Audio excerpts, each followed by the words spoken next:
No, you're still gonna be 80, and you're gonna be like, it's gonna be 2060, and you're gonna be an old folks home, and their version of the Wii is just gonna flood old folks homes. Oh yeah, very old Wii. The Nintendo Switch 5 will be in old folks' homes. Welcome, Mike, to 2015's VVVVVV. Jesus Christ. The remote's down there. I'll figure it out. A very stylistic, what do you call it? I feel like adventure. I should be typing in commands. Yeah, kind of, yeah. ASCII, not ASCII, Jesus. We were in an argument about how do you make... You were in your video game creation phase.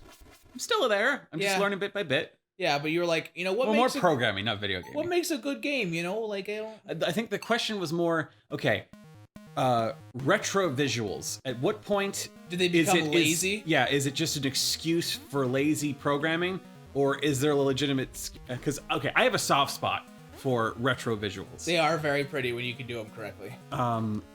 And I used to think that like I had a certain soft spot for crappy CGI. No, it wasn't. It's just that.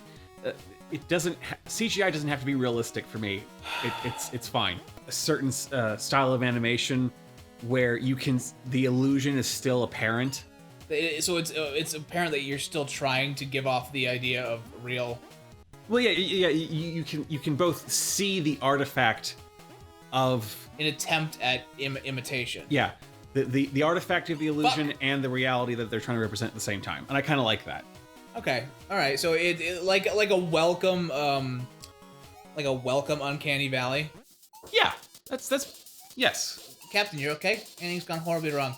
This is a one-button platformer that gained notoriety half a decade ago now. Jesus, for being obscenely difficult when it wants to be. And the only mechanic is you push a button and it reverses gravity. Right. Yeah. And you can it's got the additional screen thing. So and if I remember correctly, like it's a Metroid map on steroids, right? Yeah, it's a pretty fucking big map.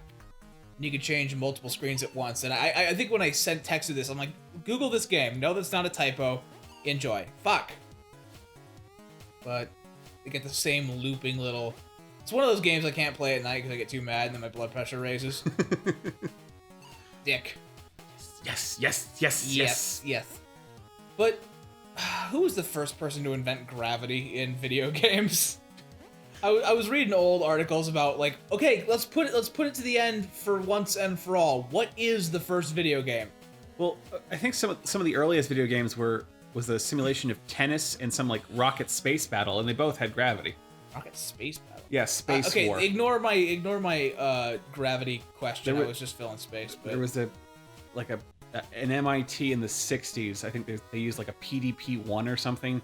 They took a radar screen, and some college kids just made a video game where you're a rocket ship. There's a star in the middle of the screen that gravitates towards you.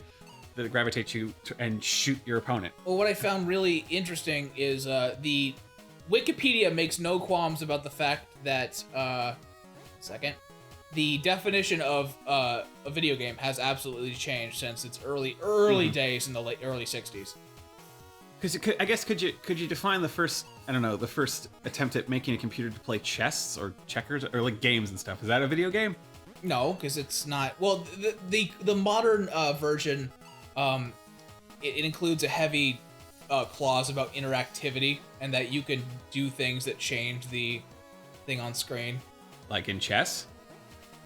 No, but that's to play it. I thought you were talking about like a CGI. No, like yeah, or a CGI, an AI. Like there's a chessboard on screen and you play the computer.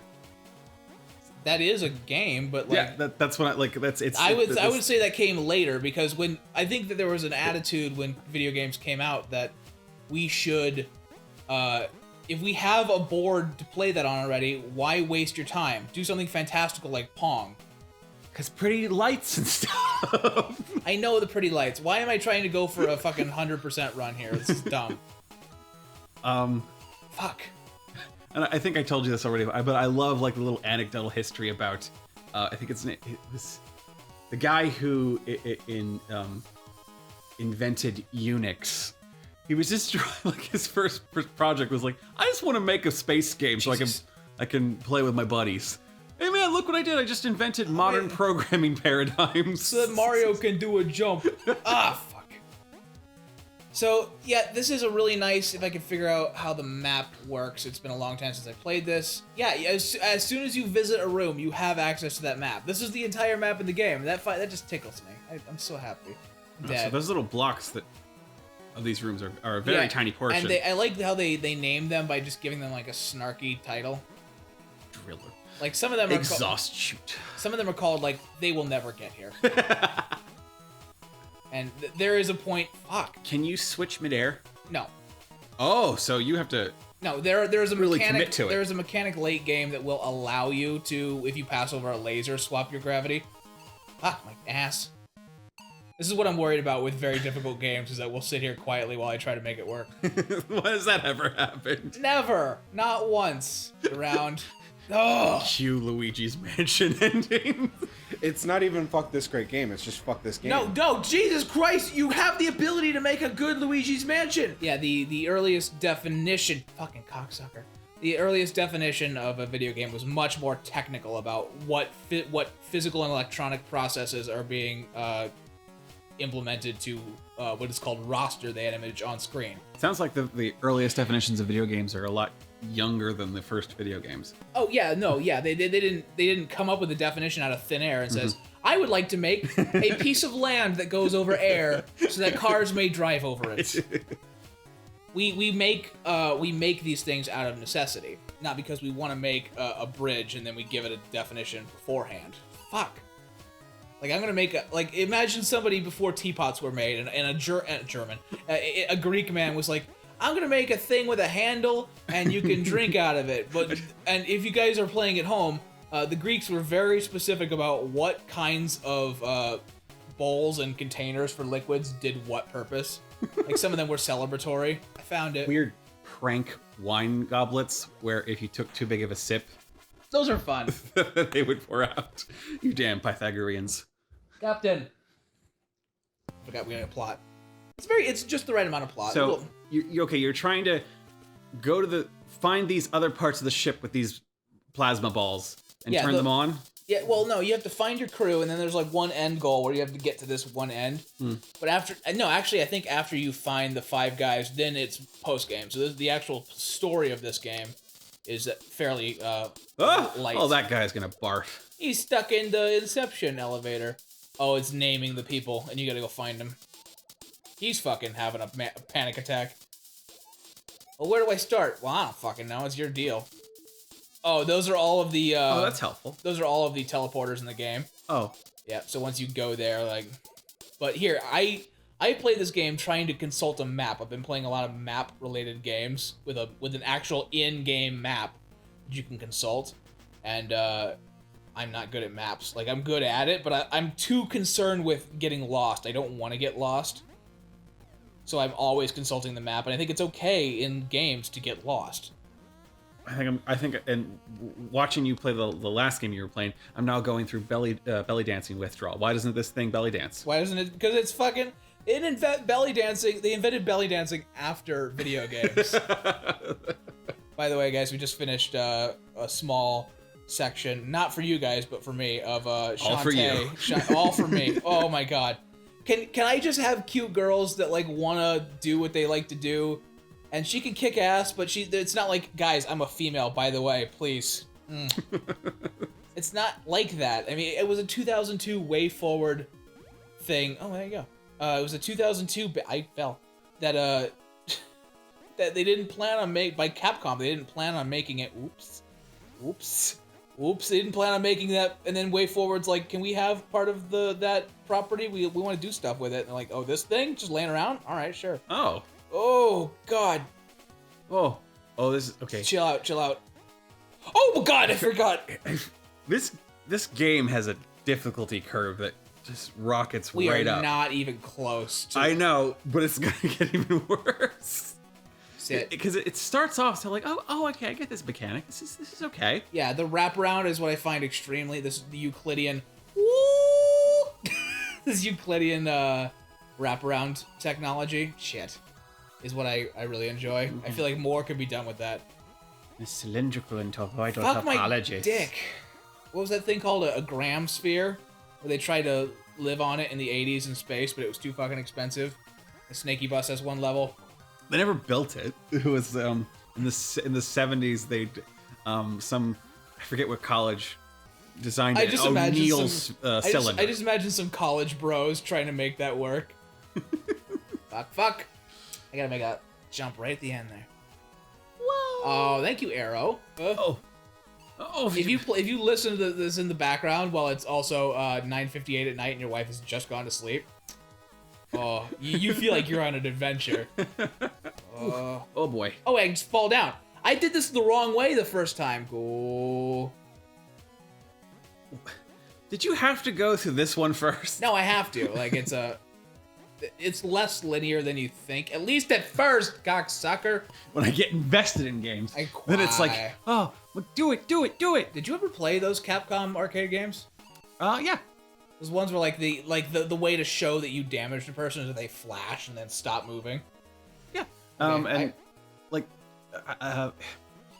Those were expensive though. Those ones were like it was It's like $1 per try or like, whatever. Oh, like all Street Fighter versus X-Men. $2. Fuck, Son it's of a bitch. And then the dick. but then they beat the living shit out of you. Oh yeah, they're very difficult.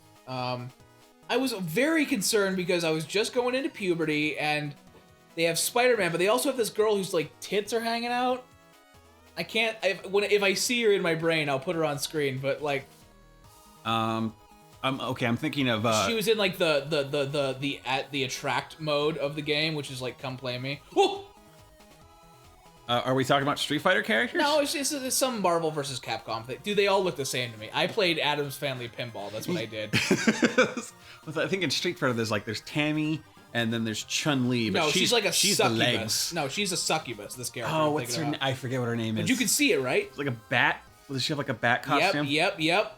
Oh, okay, that one's doable. That one's super doable. Down, up, wax on, wax off. Did you ever play Soul Calibur? Yes, I played a shit ton of Soul Calibur too. Oh, Ivy. Just okay. whip me with your sword. Okay, yeah, boobies and you can see the butt. That's a side butt. That is like textbook side butt. Anyway, when your side tit is bigger than the rest of your tit, dude, that's called a creative choice. But like, and of course, I'm 12, 13 years old, and I have control over the jiggles. But you do have control. They do this thing called gynaxing, which is just it's the TV tropes version of tit physics.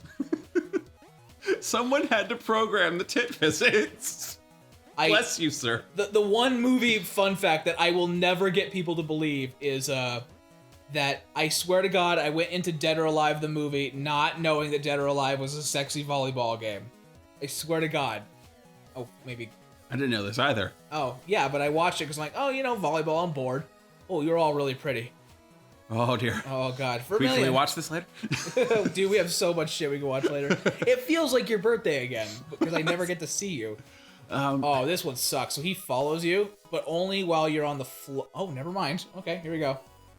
Oh, God. We'll give it a shot. If it doesn't work, this has been VVVVVV. We can do it, Johnny. I can, but I'm not staying here. I have your attention for an hour. I do like how you have to make strategic jumps that pass through multiple rooms. Yeah. Where you visit things, visit rooms, and there's like look at what I've done to the map. Entirely. Look at what I've done to the map. I'm even floating here in space. It is very nice. I really like that mechanic. I've also started to learn how to fall in love with screens and not like following the character at all times through all things. Because I know that it was made to save space and like processing hardware, but you didn't have to do that. Okay, but speaking about retro nostalgic things, right before there was something there was a little story I wanted to tell you. Oh yeah, you said maybe it'll come up later. Well, okay, this is totally unrelated at all. I don't know. It's 80s related. dude, when we do this shit, you can tell when we're playing a 5-year-old game nobody remembers. I mean, this did okay. This is our bullshit time. I'm gonna explain to you a part of gaming history And you're gonna go, oh, that's neat. Anyway, Hulk Hogan's show. Thank you. This is so I just showed him the intro to this crappy 80s cartoons about Hulk Hogan and his friends. And one of the bad guys is Roddy Piper. And have I told you this anecdote? This is so hilarious. I repeatedly watched a VHS tape of WrestleMania 6, which is when Hulk Hogan versus the Ultimate Warrior. Ooh. One of the matches on WrestleMania 6 was, I think it's Roddy Piper as the bad guy facing a guy named, I think his name is Bad Badger. Bad News Brown, but something Brown. Bad News Brown. Something brown and bad. I don't know. Okay, but Please, Jesus Christ. This is in 1990, and Roddy Piper is realizing, okay, the element of the story that we're having is a race thing. I'm the bad guy, and I'm being a little racist. So what does he do? He walks out into the match, covered half, not black face, black body. He painted half of his body black. He's a black Braveheart? Yeah. Oh no! WrestleMania, what have you done? He's like, and he's saying all of the cliche racist things that black people are supposed to say. Yeah. Oh, it wasn't this Vince McMahon's like, this is how I think black youths talk like. Could be. Yeah. Vinceonomics. Vinceonomics. But okay, as a kid, I'm like 5 or 6 years old when I'm watching this VHS tape. I didn't get the racial thing. No, neither did I. Fuck.